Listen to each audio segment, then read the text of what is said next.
আর গ্রামের মানুষের বাঁশ, যারা গ্রামে থাকেন তারাই বলতে পারবেন যে একজন আরেকজনকে বাঁশ দিলে কত শক্ত বাঁশ দেয়।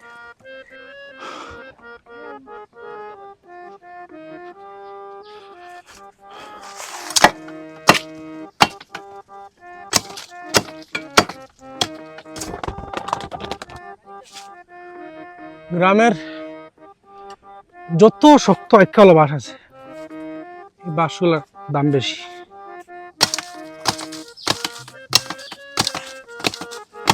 আমরা আজকে আসছি একটা বাঁশ কাটার জন্য, আর আমাদের বাঁশটা লাগবে অনেক শক্ত।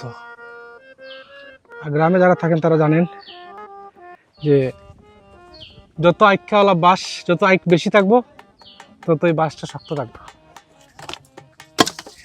আর গ্রামের মানুষের বাঁশ, যারা গ্রামে থাকেন তারাই বলতে পারবেন যে একজন আরেকজনকে বাঁশ দিলে কত শক্ত বাঁশ দেয়। এই দেখেন এই বাঁশটাতে কয়টা বাইক, এই দেখেন এগুলোতে কয়টা আইক্যা আছে, 1 2 3 4 5 6 7, এরকম কত ঘন ঘন ঘন ঘন আইক্যা আছে আপনি দেখেন।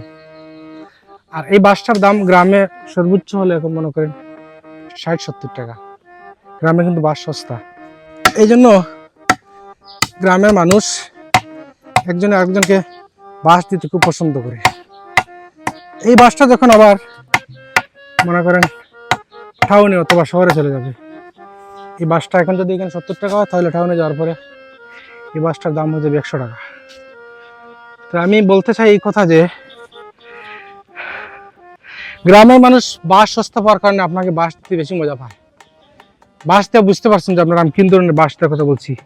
আর টাউনের মানুষ একটা বাঁশ দেওয়ার সময়ও চিন্তা করে যে আরে একটা বাঁশ একজন মানুষকে দিব, একটা বাঁশের কত দাম।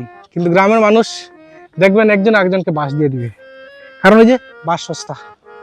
আর আপনাকে গ্রামের মানুষ যে বাঁশটা দিবে, বাঁশটা কিন্তু এরকম এই বাঁশের মতো, এই বাঁশের মতো শক্ত একতলা বাঁশ আপনারা দিবে। আর টাউনে দেখবেন এরকম একতলা বাঁশ খুব কম পাবেন, টাউনের বাঁশটা পাবেন আইক্যা কম। টাউনের মানুষ যদি আপনার বাঁশ দেও, তারপরে আপনার বাঁশটা দিবে আইক্যা কম, যেটা ওইটা দিবে। এই জন্য গ্রামে যারা থাকেন, গ্রামের মানুষের বাঁশ দেওয়া সম্পর্কে তাদের ভালো ধারণা আছে।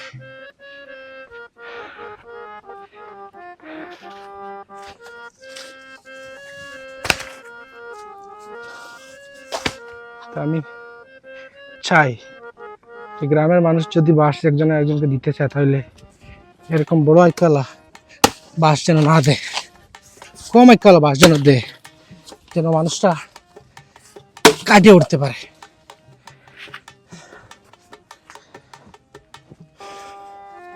এই দেখেন এই বাঁশটা কিন্তু গ্রামে, এই বাঁশটা যদি কেউ কাউকে দেয় তাহলে তার কত কষ্ট হবে সেটা বলা যায়।